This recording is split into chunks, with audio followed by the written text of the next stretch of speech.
Hi, in this video, I'm going to show you on how you can create a strike-through effect to a text in Canva. And there will be three different methods that I'm about to show you in this video. So let's start with the first one. Okay, I have this text in Canva, and the easiest way to add a strike-through line to this text is really just selecting the text, and then you can click here on the menu that says strike-through, and you'll get this. It's very simple.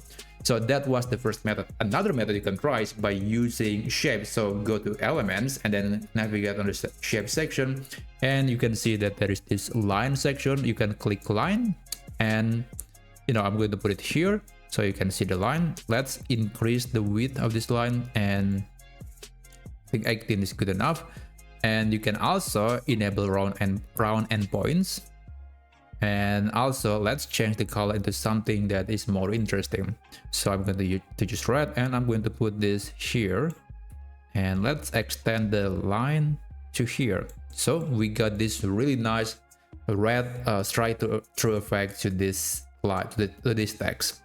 Okay, that was the second method. Let's go with the third method, which will get you this result. So I'm going to delete this line.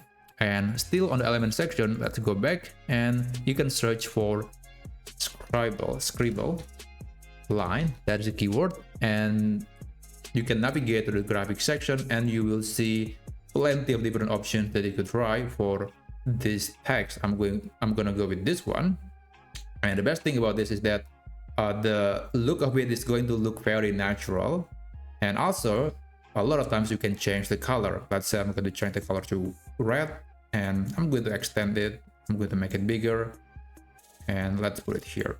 So yeah, that was the third method. There is a simple strike-through, and there is a strike-through with a line, and there is a scribble strike-through.